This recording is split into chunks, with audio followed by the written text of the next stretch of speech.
Graças a Deus, olha, estamos começando mais um programa Deus Pode. E diretamente dos estúdios em que nós estamos, eu e o pastor Douglas, vamos dar início agora ao estudo do livro de Isaías, capítulo 48, né? Os demais capítulos já estão todos aí para você no YouTube, se você quiser consultar, né? A gente já gravou e está aí guardadinho para você consultar e, enfim, participar conosco desse estudo, né? Pastor Douglas, o senhor está bem? Ótimo, graças a Deus, melhor do Graças que a Deus, mereço. né? Vamos falar de Isaías 48 hoje? Vamos trabalhar sobre Isaías 48, né? Isaías 48 é uma ratificação das promessas de Deus sobre o povo de Israel, tendo em vista que aquele povo sofria. Aí começa então uma sequência de mensagens que começa a falar sobre a promessa do livramento. Já lá no capítulo de número 44, ele vai falar da soberania de Deus, a partir do versículo 21, a promessa de livramento e a vinda do rei Ciro. E depois o 46, a queda dos ídolos da Babilônia. 47, a queda da Babilônia. E agora nós temos aqui uma espécie de conselhos e a promessa de Deus sobre o povo de Israel. Muito bem, então, já está dado a introdução para você situar em que ponto estamos. Já estamos, então, na parte em que Deus vai exortar o povo de Israel acerca do seu mandamento. E aqui vamos, então, aprofundar nessas palavras. Coisas novas e ocultas tem para você e eu aprendermos aqui. Senhor nosso Deus e Pai, em nome de Jesus, na Tua presença estamos, meu Pai, com o objetivo de nos aprofundar na Tua palavra, para que possamos, então, desenvolver a nossa salvação. A minha, pastor Douglas, e você que nos acompanha.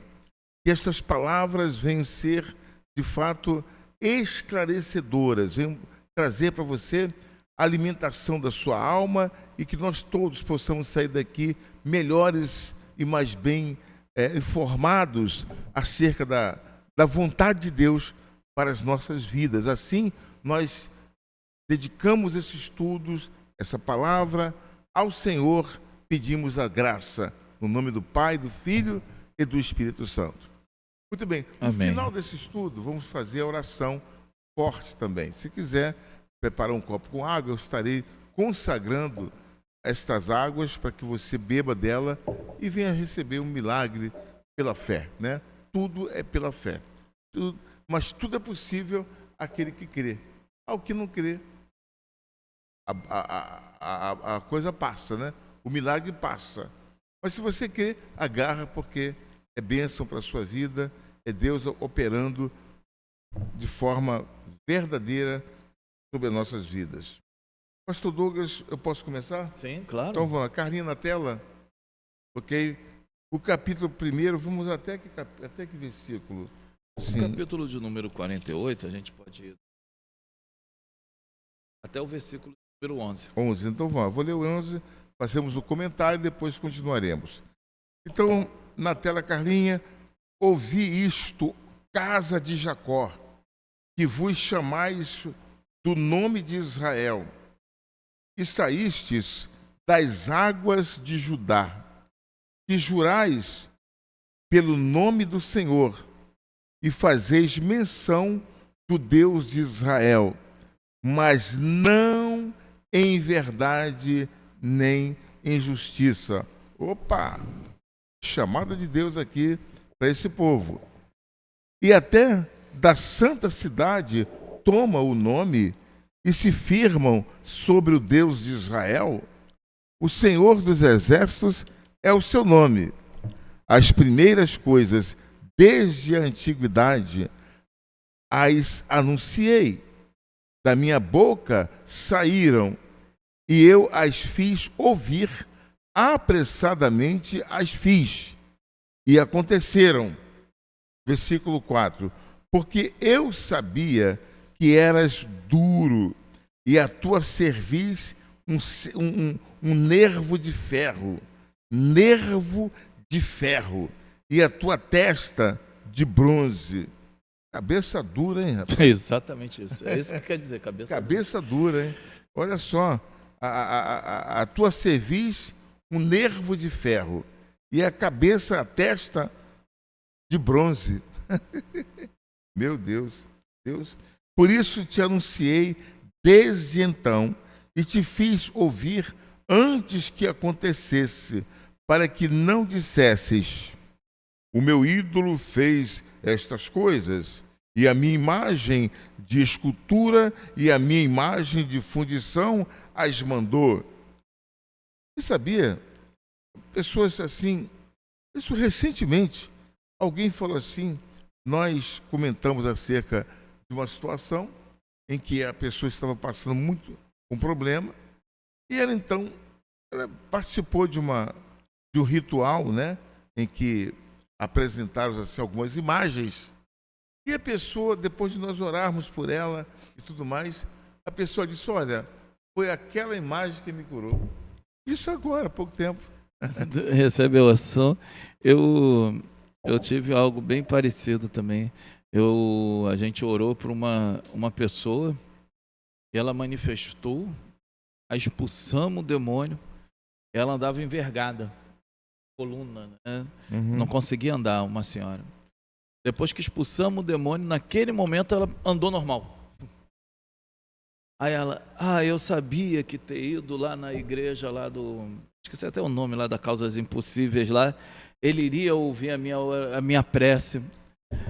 Aí eu falei, por isso que a senhora estava envergada, fica adorando a demônio, Jesus te liberta e a senhora dá glória ao diabo, né? É uma coisa assim que eu não consigo difícil entender.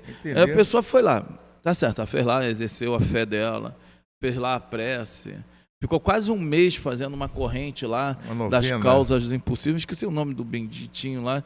Aí não adiantou nada, a gente foi lá, jejuamos, né, pela manhã, fizemos um culto de consagração, jejum, oração, metemos a mão na cabeça daquela mulher, a mulher caiu encapetada, um demônio brabo que só, mordia ela, querendo matar, expulsamos o demônio em nome de Jesus, a coisa, o pulso dela, para abrir o pulso, para ver se matava, expulsamos aquele cão, ela na hora se estica, sem dor nenhuma.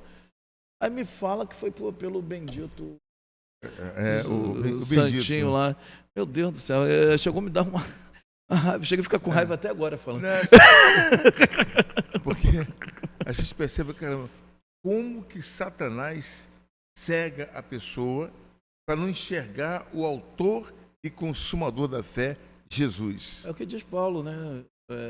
Deus desse século cegou o entendimento de muitos, né? Para que não resplandecesse a luz do Evangelho de Cristo. Exatamente. Vamos lá, na tela, Carlinha, versículo 6. Já o tens ouvido? Olha bem para tudo isto. Porventura não o anunciareis? Desde agora te faço ouvir coisas novas e ocultas e que nunca conhecestes. Versículo 7. Agora são criadas e não de há muito, e antes deste dia não as ouviste, para que porventura não digas: eis que eu já sabia. Deus é fantástico. Ele cria uma coisa nova que não existia, para que a pessoa entenda que aquilo ali é algo novo que ele criou. É Deus. Para que você não diga: olha, isso eu já sabia. Não sabia. Você não sabia, porque não existia. Olha que coisa, rapaz. É como diz a canção da Maria Marçal, né? Deus vai fazer uma coisa nova, né? Vai mudar a cena. Vai fazer uma roda grande, passa dentro da pequena, né? Novidade. Não, eu já sabia que isso ia acontecer. Sabia nada. Você está mentindo. É o espanto, né, de Deus, espanto, né? Deus ele coloca, né, as pessoas de maneira perplexas por aquilo que ele vai vai realizar, que vai fazer. Só que eu vejo também que muitos daqueles que cristãos dizem ser, eles não têm fé, porque eles só pedem aquilo que está dentro da mente deles, entendeu? Uhum. Eles não pedem Não tem além, amplitude, né? Eles não pedem. Aqui, ó, versículo 8. Nem tu as ouviste, nem tu as conheceste, nem tampouco há muito foi aberto o teu ouvido, porque eu sabia que procederias muito perfidamente, e que eras chamado transgressor desde o ventre. Deus mudou tudo para mostrar a dureza de coração e a incredulidade do povo, do seu povo. Por amor do meu nome, retardarei a minha ira contra vocês, e por amor do meu louvor, me refrearei para contigo, para que te não vejas, não te venha a cortar. Eis que já te purifiquei, mas não como a prata, escolhi na fornalha da aflição. Por amor de mim, o farei, porque como seria profanado o meu nome? Como seria? E a minha glória não a darei a outro. Gente, Deus não dá a sua glória para ninguém. Então toda a honra e glória tem que ser dada a Ele. A Ele. Aconteceu um milagre, glória a Jesus.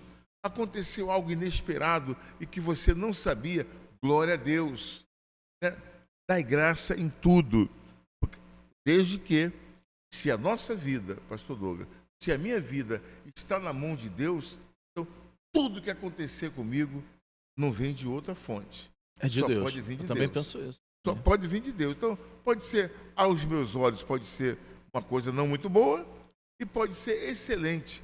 Tudo vem do próprio Deus. A gente vê isso que o senhor está falando na questão da tentação de Jesus Cristo, né? O diabo estava dando coisas maravilhosas para Jesus Cristo, né? Prometendo dar coisas maravilhosas para Cristo, mas o Deus estava ali, ó, o propósito é a cruz, é o sofrimento. É o sofrimento. Então, o sofrimento que vem de Deus é melhor do que a alegria dada pelo diabo. Que coisa, né? A pobreza, tá escrito, né? A pobreza dada por Deus é melhor do que a riqueza dada pelo diabo, né? A rejeição dada por Deus é melhor do que a muita fama dada pelo diabo. Então guarda isso aí na tábua do seu coração aí, que você não vai ouvir isso em muito lugar não. Cuidado com a fama, cuidado com a fama. E a gente aqui no capítulo 48 do versículo 1 a 11, essa sessão acaba sendo sempre dirigida ao povo de Israel, né, que condena o povo por sua hipocrisia. Logo no versículo 1 a gente vê sobre esse assunto. Era um povo hipócrita. O que significa a hipocrisia? É aquela pessoa que muitas das vezes com os seus lábios fala algo, mas o seu interior, o seu pensamento, as suas ações diz tudo completamente diferente. Eles clamavam a Deus mediante o seu sofrimento e a sua dor, contudo esse povo não respeitava a Deus como Deus. Eles acabavam se voltando sempre para deuses estranhos. O versículo de número 5 mostra para nós que esse povo ele acabava no final trazendo outros ídolos, deuses que não eram deuses. E a sua jactância acabava sendo sempre despejada a outros deuses. É doloroso ver uma nação que foi chamada por Deus permanecer mediante a idolatria. E esse sentimento de idolatria não era apenas um sentimento banal, mas era um sentimento profundo dentro dos seus corações. E isso também vinha trazendo para eles um endurecimento do coração. Todas as pessoas que acabam a confiar em deuses que não são deuses, essas pessoas elas têm o seu coração endurecido. Isso lhe traz arrogância. No versículo 7 mostra tal arrogância. A arrogância é você ouvir a voz de Deus e preferir fazer aquilo que a sua carne, o seu pensamento e o seu coração cheio de pecado assim deseja fazer. E não tem como. No versículo 8 demonstra que Deus tem isso como traição. Ao mesmo tempo, o oráculo promete também salvação ao povo pelo amor do nome do Senhor. Esse Deus, ele é fantástico. Do versículo 9 ao versículo 11, Deus, apesar de ter um povo de dura cerviz, um povo que ele chamou para si, mas se ele deixasse a porta do aprisco aberta, esse povo saía correndo, não queria mais saber dele. Deus, mesmo assim, ele dá salvação a esse povo. Isso é graça, sempre foi graça. A graça, ela é o favor imerecido. Ninguém nunca mereceu ser salvo por Deus, Israel não mereceu ser escolhida por Deus, mas Deus resolveu assim escolhê-lo. O tom desse trecho de 9 a 11, ele é muito semelhante ao Isaías 42, versículo de número 18 e 19, que nos diz da seguinte forma: olha o que diz a palavra de Deus, e como sempre ela está sendo ratificada. Surdos, ouve, e vós, cegos, olhai para que possais ver. Quem é cego, senão o meu povo, e surdo como o meu mensageiro, a quem envio? E quem é cego, como o galardoado, e cego como o servo do Senhor. Olha como é que ele diz esse alerta, e é quase o mesmo tom que é adotado do versículo 9, do Isaías 48, até o 11. Ele diz: por amor do meu nome, chegar aqui mais pertinho um pouquinho, retardarei a minha ira, e por amor do meu louvor, me contentarei para contigo, para que te não venha a cortar. Eis que te purificarei, mas não como a prata. Proveite na fornalha da aflição. Por amor de mim, o farei, porque como seria profanado o meu nome, e a minha glória não a darei a outra.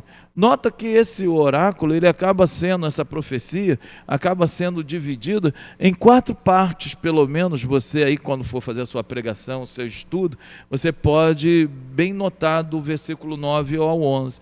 Primeiro, do versículo 1 ao 11, perdão. Primeiro, convocação de Israel para ouvir o discurso. Versículo 1 e 2. Deus sempre chama o seu povo para o arrependimento. Ouvi isto, casa de Jacó. Ele sempre vai dar essa chamada. A pregação do Evangelho, ela é uma chamada de Deus a todos aqueles que são chamados à salvação. Quando nós saímos a pregar o Evangelho, a evangelizar nas ruas, a pregar, é Deus chamando: ouvi. A pregação dentro da igreja é Deus chamando. Logo no segundo tópico, do versículo 3 a 5, é a acusação de que a descrença de Israel é indesculpável, já que o Senhor revelou ser Ele quem o deseja ajudar. Deus revelou. E Deus disse que ia fazer uma coisa excepcional, já para que esse povo não atribuísse a outro Deus. É uma coisa nova, está aqui. O Bispo Macedo comenta aqui na sua Bíblia também, sobre o versículo 6 do 48. Coisas novas e ocultas. As pessoas que ouviam Isaías haviam testemunhado as profecias preditas e visto o cumprimento delas. E viu que se cumpriu. Mas agora o Altíssimo se convida para testemunharem obras maiores ainda. Certamente, ele se referia à volta do cativeiro e à restauração de Israel após o exílio. Com isso, Deus declara que procede de um modo totalmente incompreensível ao ser humano, isto é, ao agir para nos abençoar. Ele não revela as ações que farão o milagre se realizar e procede dessa forma para nos surpreender, como o senhor falou. Diante disso, quando o milagre acontece, não há dúvidas de que aquilo não poderia surgir de forma natural, mas divina, pois não poderia vir de outra maneira senão das mãos do Senhor. Aí, no finalzinho aqui, para a gente concluir, o refinamento de Israel na fornalha da aflição surtiria o proveitoso efeito da salvação. O senhor ia comentar sobre o versículo 11? Isso comentou, você pode continuar. Isso, o 6 e o 8, então é a previsão de salvação vindoura, que é a terceira parte. E o quarto é a promessa de que Deus, o Senhor, adiará o seu juízo por amor do seu nome. E aí, então, no versículo de número 11, ele vai trazer para nós esse entendimento. A gente fala, por amor de mim. O Senhor, ele demonstra a sua decidida vontade de manter a integridade de seu glorioso nome. Não é por Israel, mas é pelo nome do Senhor, é pela promessa que Deus fez de salvar Israel. O versículo 9 fala sobre isso. Os atos de misericórdia de Deus são de iniciativa dele mesmo. Não é do povo, não é o povo que busca a Deus. Nosso irmão Paulo, ele fala sobre isso, que não existe um que busque, não existe um que entenda, todos se desviaram do seu caminho. Por isso que ele diz que a minha glória não se reparte a ninguém, porque é a expressão paralela ao seu nome. Quem terá o nome do Senhor para poder salvar? Ninguém. Só o Senhor poderá dar salvação.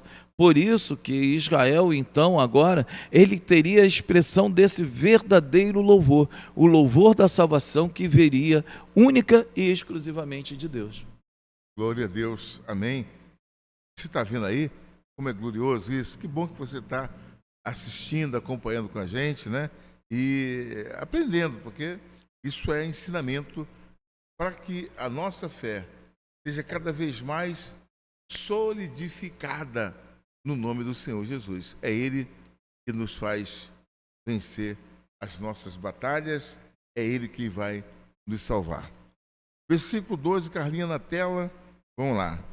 Dá-me ouvidos, ó Israel, olha o apelo, e tu, ó Israel, a quem chamei, eu sou mesmo.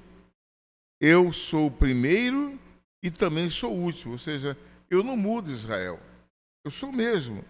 E também a minha mão fundou a terra, a minha destra mediu os céus a palmo. Eu os chamarei e aparecerão juntos. Acabou. Ajuntai-vos todos vós e ouvi. Quem dentre eles tem anunciado estas coisas? O Senhor o amou e executará a sua vontade contra a Babilônia, e o seu braço será contra os caldeus. Comente um pouquinho sobre isso aqui, pastor Douglas, do 14. Sim. Quando nós lemos o versículo de número 14, ele vai falar primeiro que ele vai ajuntai-vos, né? Ele fala, juntai-vos. Provavelmente é um apelo dirigido às nações. Eles, talvez, se refira aos ídolos das nações. O pronome que se refere a Ciro, que traz como incumbência, né, aqui, é o pronome que traz a questão da salvação. Então ele diz, ajuntai-vos todos vós e ouvis. Quem dentre eles tem anunciado essas coisas? Ele vai falar para as nações da terra. Olha, todos vocês têm ouvido coisas semelhantes a essa que eu tenho falado para vocês? De maneira nenhuma. Porque não existe nenhum que poderá salvar. O Senhor o amou e o executará a sua vontade contra a Babilônia. Esse "o" do artigo aqui, nada mais é do que o próprio Ciro, que iria levantar Ciro para ir contra a própria nação da Babilônia, para que pudessem então trazer a libertação do povo de Israel. E o seu braço será contra os caldeus. Ele está falando aqui de Ciro, que apesar de Ciro não ter se convertido, mas seria chamado de servo do Senhor, porque cumpriria a vontade de Deus. Muito bem. Versículo 15 na tela, Carlinha, diz assim, eu eu o tenho falado. Também já o chamei, e o trarei, e farei próspero o seu caminho. Chegai-vos a mim, ouvi isto. Não falei em segredo desde o princípio, desde o tempo em que aquilo se fez, eu estava ali. E agora o Senhor Deus me enviou a mim e o seu Espírito. Olha que bacana, a mim e o seu Espírito. Assim diz o Senhor, o teu Redentor, o Santo de Israel: eu sou o Senhor teu Deus, que te ensina o que é útil e te guia pelo caminho em que deves andar. É lindo isso aqui, esse texto, hein? Bacana demais. Ah, se tivesse dado ouvidos aos meus mandamentos, então seria a tua paz como o rio e a tua justiça como as ondas do mar. Também a tua descendência seria como a areia, e o que procedem das tuas entranhas como os seus grãos. O seu nome nunca seria cortado, nem destruído de diante de mim.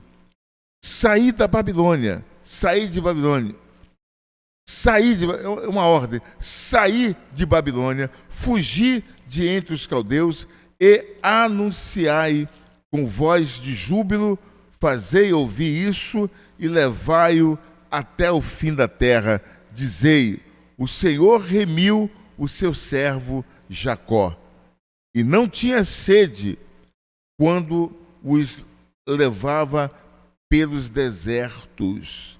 Fez-lhes correr água da rocha, fendeu a rocha, e as águas correram, mas os ímpios não têm paz, diz o Senhor.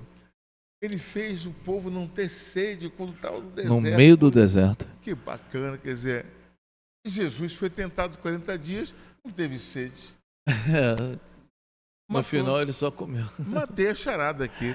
É interessante. Será que bebeu ou não bebeu? Não. Não sei, eu acho que não. Sede. Mas porque as próprias águas da vida estavam jorrando ali, né? Existe algo que é fantástico aqui nesse... Muita coisa que é interessante nesse texto, né? Primeiro, ele vai fazer uma sessão que vai chamar os injustos a participarem da salvação da nação pelo Senhor. Deus é o Deus de salvação de todos os povos. Ele também vai apresentar-se como Deus soberano. Versículo 12 e 13, né, ele apresenta que ele é soberano, que as coisas acontecerão porque ele quer. No versículo 13 tem uma expressão que é bem interessante. Também a minha mão fundou a terra e a minha destra mediu os céus a palmos, e eu os chamarei e aparecerão juntos. Ou seja, ele é soberano. Ele tem um controle de todas as coisas que acontecem na vida. O Senhor falou, né, que a minha vida está na mão de Deus. Tudo que acontece para mim é Deus. Eu lembro-me que quando eu tive esse último AIT, né, esse AVC, coisa, aí foi o irmão, né, lá... Isso é coisa do diabo, pastor Douglas. Ele toca para poder impedir. Eu falei, não, está amarrado, né? Nada do diabo não, tudo vem de Deus. Inclusive a desgraça na minha vida vem de Deus.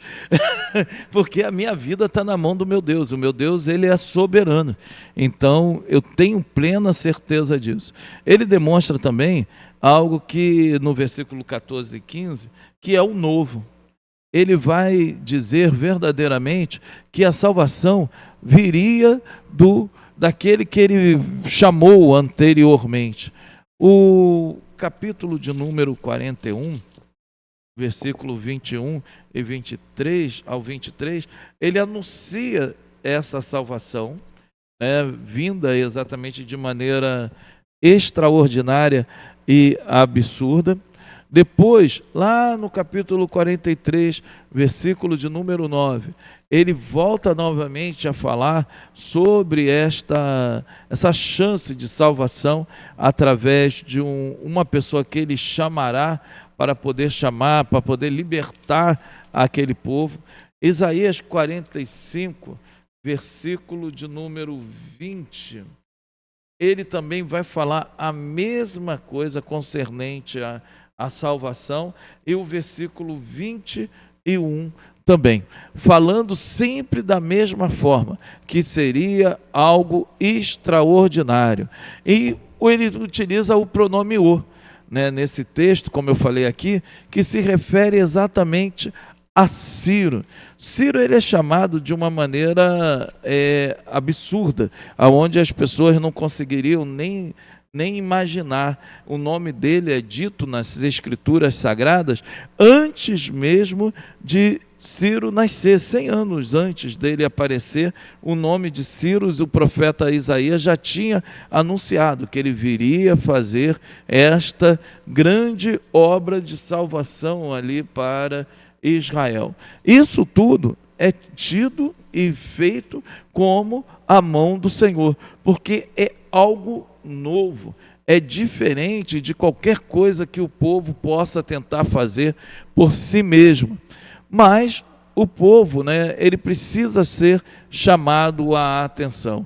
No versículo 15, ele diz, ele chama a atenção para a fonte dessa profecia, o próprio Deus vivo. Não era algo vindo das mãos do homem, chamei. Então ele diz, olha, chamei vocês, chamei para tal coisa. E no versículo 48, 16, é algo que fala do Senhor Jesus Cristo. Ele diz, chegai-vos a mim e ouvi isto. Não falei em segredo desde o princípio, desde o tempo em que aquilo se fez. Eu estava ali. E agora, o Senhor Jeová me enviou o seu Espírito. Aqui ele fala exatamente referência ao servo, referência ao Senhor Jesus Cristo, que falou por meio dos seus profetas. 1 Pedro capítulo 1, versículo 10, que diz que o Senhor, e 11, que o Senhor nos outros tempos havia falado por intermédio dos seus profetas, mas agora só fala através do seu Filho. O Filho era o que falava através do Espírito concernente à salvação. Porque a salvação é obra do próprio Deus Filho. Então, ele, em toda a Bíblia, ele vai exatamente ratificar toda a presença de Cristo. Outras referências sobre isso, fala que o próprio Espírito do Senhor estava sobre o próprio Cristo. Ele diz também no versículo 18, sobre o rio. O rio, ele acaba oferecendo muitas águas para o crescimento abundante.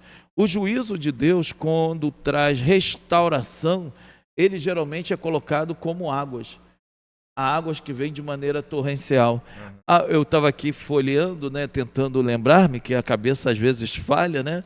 Amós, capítulo 5, versículo 24, que fala bem sobre isso. Ó. Corra, porém, o juízo como as águas, e a justiça como o ribeiro impetuoso. Esse texto de Amós, ele fala da predição da ruína de Israel, mas para que Israel pudesse reflorescer no futuro como Deus assim queria. Quando tem uma grande enchente, varre-se tudo, tem uma grande destruição. Mas logo depois que seca, começa a brotar pastos verdejantes naquele lugar. Por isso que Deus fala que viria como uma enxurrada de águas naquele lugar, para que pudesse haver a chance de salvação. Já no versículo 20 e 21, para podermos encerrarmos, vai falar com 22, do 20 ao 22, vai falar exatamente sobre uma ordem que é anunciada para presente, a salvação futura de Israel, mediante a realidade daquele povo. Primeiro, Deus fala, sai da Babilônia. Não existe salvação enquanto as pessoas quiserem viver na Babilônia. Eita. O que é interessante, bispo, que do Egito Deus tirou o povo com mão forte, mas da Babilônia as pessoas tiveram de sair com as suas próprias pernas. Eles não foram obrigados a sair da Babilônia. Tanto que mesmo depois da reconstrução de Jerusalém, muitas pessoas preferiram ficar na Babilônia. Deus fala, sai da Babilônia.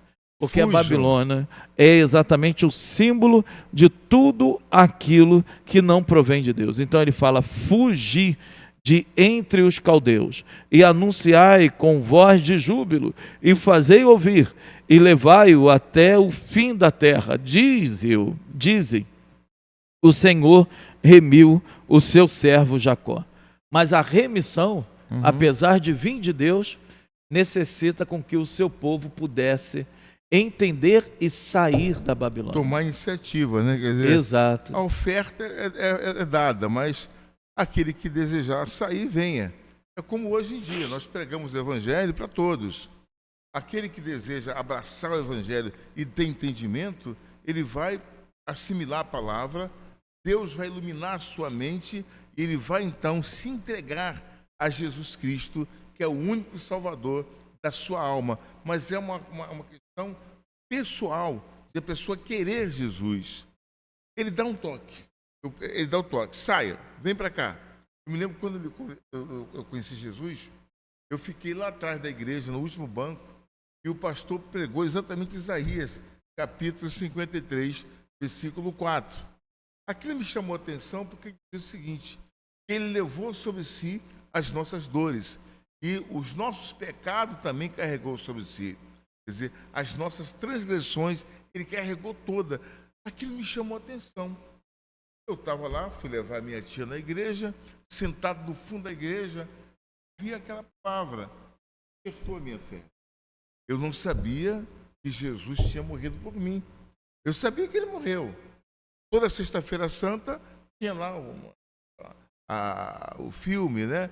A minha tia também, com quem eu morei um tempo, ela participava da oração, da reza da meia-noite, da oração do Senhor morto. Eu só sabia que Jesus estava morto. Aí, quando eu descobri que ele estava vivo, eu falei, opa, ele levou sobre si, e o papel, quer dizer, o papel dele, eu nunca tinha ouvido falar. Ele morreu por mim, levou o meu pecado, levou minha doença, tudo levou. Eu falei, então eu vou ver como é que é isso. Foi quando eu cheguei em casa, eu peguei uma Bíblia, que a minha tia tinha lá, uma Bíblia cheia de imagem católica, mas eu achei o tal Isaías 53. Eu fiz por uma questão de análise, né?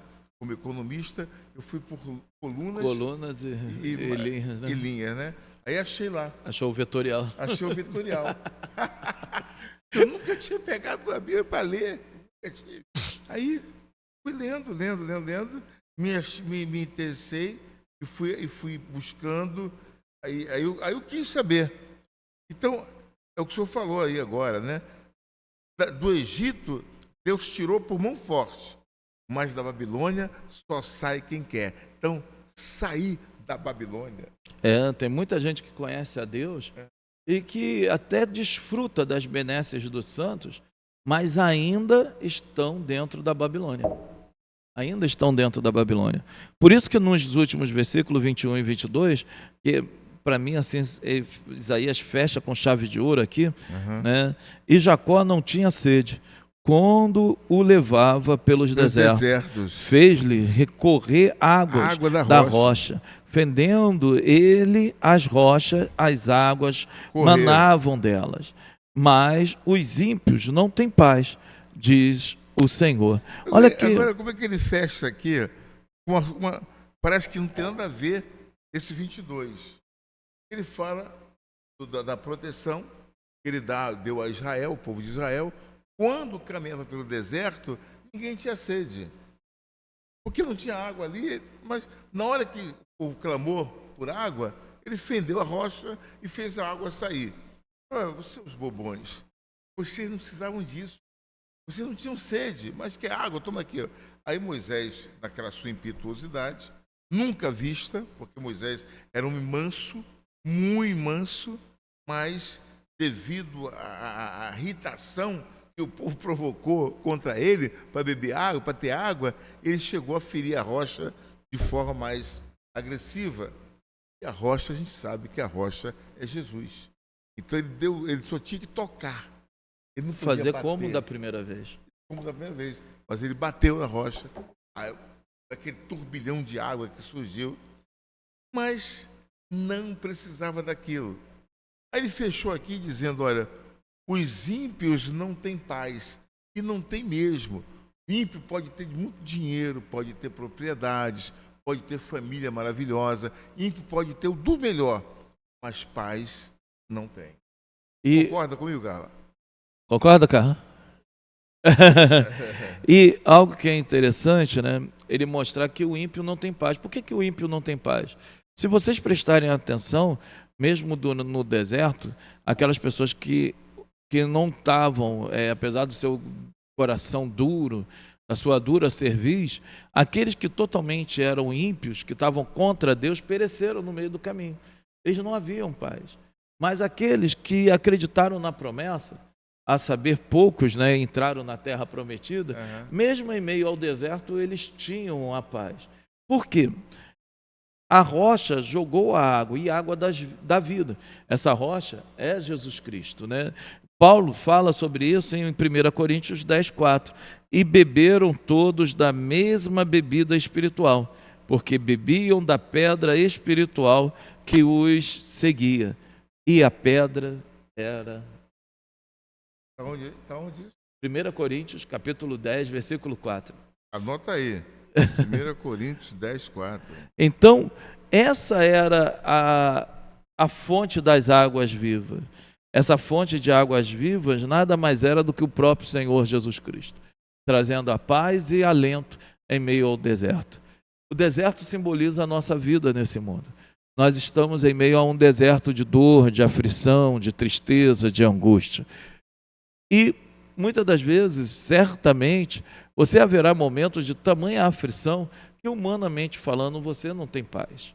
Mas eu digo para você, meu irmão e minha irmã que está assistindo, aqueles que andam com Cristo, mesmo que a sua alma venha a ter sede em tanta aflição, a rocha jorrará água viva e você conseguirá ter paz em meio à aflição. A paz que excede todo entendimento, que jamais será dada ao ímpio, pois estas águas, só quem tem o direito de beber, são aqueles que nasceram de novo pela graça de nosso Senhor e Salvador. Oremos. Senhor nosso Deus e Pai, em nome de Jesus, estamos na Tua presença, meu Pai. Tua palavra nos assegura que onde houver 2 ou 3 pessoas, ou mais, reunidas no Teu nome, o Senhor se faz presente no meio delas. Então, meu Pai, presentes se faz a Tua pessoa aqui entre nós. O Senhor conhece o nosso interior, porque Tu és onisciente. O Senhor é onipresente e onipotente. Então, meu Deus, clamamos agora em favor das vidas que nos acompanham. Esta pessoa que acompanhou essa leitura, essa mensagem, e ela está vivendo um momento de aflição. Quem sabe passando por um momento de angústia e depressão.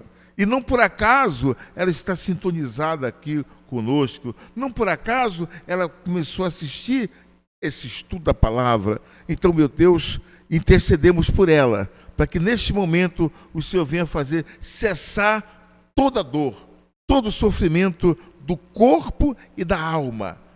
Esta pessoa que, depressiva, estava tentando tirar sua própria vida. Já tentou outras vezes, mas não conseguiu, porque o Senhor as impediu. Mas agora, meu Pai, eu peço ao Senhor que salve a alma dela, que o Senhor ilumine a mente dessa pessoa, que ela se interesse pela Tua palavra e vá buscar a salvação da sua alma, e nunca mais ela vai pensar em tirar a sua própria vida.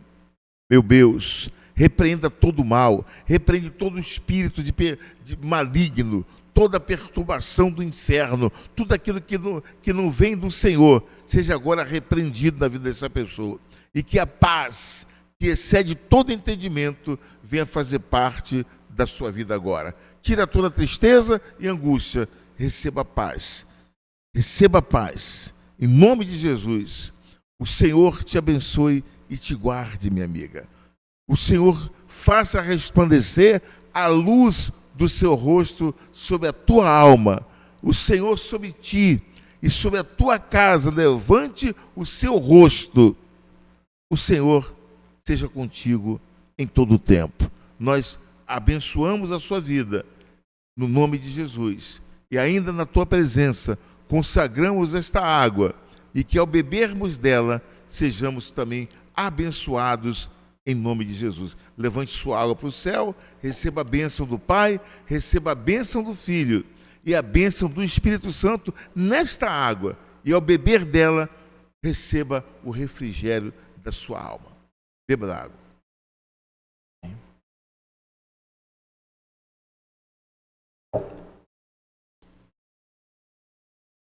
Graças a Deus. Chegamos ao final do nosso estudo de hoje. Pastor Douglas, as suas considerações deste momento. A consideração é: se você tem sede, tenha sede das águas vivas. Jesus Cristo é essas águas vivas, Ele quer saciar tua sede.